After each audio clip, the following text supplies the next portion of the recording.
एक और बड़ी खबर सामने आ रही है। लखनऊ से आपको एक और बड़ी खबर से रूबरू करवा रहे हैं, जहां पर भाजपा का अनुसूचित जाति महासम्मेलन होने वाला है।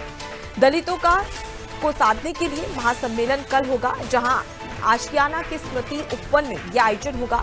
1.5 लाख से ज्यादा भीड़ जुटाने का भाजपा ने लक्ष्य रखा है, जहां दलितों को साथ कर 2024 के लिए रणनीति बनाई जाएगी। साथ ही सीएम योगी आदित्यनाथ रैली को संबोधित करने वाले हैं।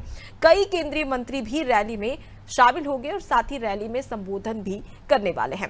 सीधे रुक कर लेते हैं, हमारे साथ में अनूप जुड़े हुए हैं। अनूप, भाजपा का अनुसूचित जाति महासम्मेलन यानी कि अब एसटी को साधने के लिए महासम्मेलन। घोसी विधानसभा में बाई इलेक्शन हुआ था, वहां पर भारतीय जनता पार्टी का जो प्रत्याशी था दारा सिंह चौहान और समाजवादी पार्टी के प्रत्याशी थे सुधाकर सिंह। जब चुनाव हुआ तो समाजवादी पार्टी के प्रत्याशी सुधाकर सिंह उनको जीत मिली और भारतीय जनता पार्टी के जो प्रत्याशी थे दारा सिंह चौहान उनको करारी शिकस्त मिली। उस जगह पर मुख्यमंत्री, जहां पर बाई इलेक्शन हो रहा, मुख्यमंत्री योगी आदित्यनाथ के अलावा उत्तर प्रदेश के तमाम मंत्रियों ने और डिप्टी सीएम ने भी वहां पर जनसभा को संबोधित किया। तो भारतीय जनता पार्टी यही कह रही थी कि बाई इलेक्शन में कमल खिलेगा, लेकिन दावों के विपरीत वहां पर साइकिल दौड़ गई और उसके बाद भारतीय जनता पार्टी में चिंतन मंथन समीक्षा बैठकों का दौर हुआ और निष्कर्ष निकल कर आया कि वहां के जो दलित थे, दलितों ने भारतीय जनता पार्टी का साथ नहीं दिया। सारा दलित वोट सुधाकर सिंह को चला गया, यानी समाजवादी पार्टी के कैंडिडेट को चला गया और इसी वजह से समाजवादी पार्टी के कैंडिडेट को वहां काफी अंतर से जीत भी हासिल हुई। इसी के बाद भारतीय जनता पार्टी को लगा कि अब दलित कहीं उससे दूर न चला जाए। इसको लेकर भारतीय जनता पार्टी ने लक्ष्य रखा कि दलितों का सम्मेलन किया जाए। उत्तर प्रदेश के कई जनपदों में दलित सम्मेलन हो चुके हैं, बागपत, प्रयागराज, हाथरस समेत तमाम जगह पर हो गए हैं, जहां मुख्यमंत्री योगी आदित्यनाथ ने दलितों को संबोधित भी किया है। क्योंकि यहाँ पर बड़ा जाति महासम्मेलन होने जा रहा है, अनुसूचित जाति महासम्मेलन होने जा रहा है। इसमें 1.5 लाख से ज्यादा भीड़ जुटाने की भारतीय जनता पार्टी ने लक्ष्य रखा था।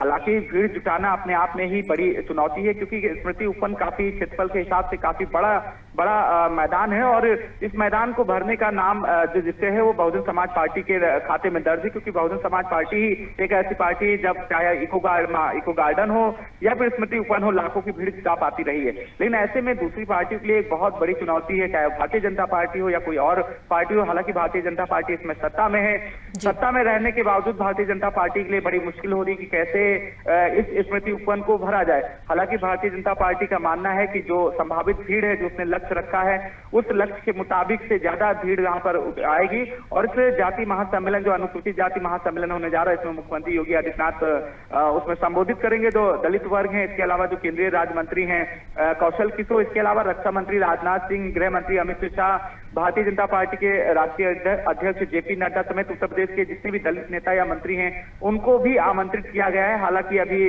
रक्षा मंत्री राजनाथ सिंह या फिर जेपी नड्डा या फिर अमित शाह पे आधिकारिक तौर पर पुष्टि नहीं हुई है कि कल वो इस रैली में आएंगे, लोगों को संबोधित करेंगे या नहीं करेंगे। अभी आधिकारिक तौर पर पुष्टि नहीं है, लेकिन माना जा रहा है कि शाम तक आधिकारिक तौर पर पुष्टि भी हो जाएगी कि नेताओं को आना है। लेकिन मुख्यमंत्री योगी आदित्यनाथ इस जनसभा में रहेंगे, वो संबोधित करेंगे। उसके अलावा उत्तर प्रदेश भारतीय जनता पार्टी के प्रदेश अध्यक्ष भूपेंद्र सिंह चौधरी के अलावा उत्तर प्रदेश के जितने भी दलित नेता या मंत्री हैं वो जाएंगे दलितों के बीच में, जनसभा के बीच में जाएंगे और बताएंगे कि दलितों के लिए जितना काम उत्तर प्रदेश की भारतीय जनता पार्टी की सरकार या डबल इंजन की सरकार ने किया है, अन्य पार्टियों की सरकारों ने दलितों का सिर्फ उत्पीड़न किया है। इन बातों को लेकर वो दलितों के बीच में बिल्कुल अब ऐसे में देखने वाली बात होगी कि दलितों को साधने के लिए ये महासम्मेलन बीजेपी का किस प्रकार से सफल हो पाता है। मैं लौटूंगी आपके पास में। तो देखिए, भाजपा का अनुसूचित जाति महासम्मेलन कल होने जा रहा है, जिसमें तमाम जो केंद्रीय मंत्री के साथ ही तमाम जो दिग्गज नेता है वो भी इसमें शामिल होने वाले हैं और सीधे तौर पर दलित वर्ग को साधने के लिए ये महासम्मेलन आयोजित किया जा रहा है।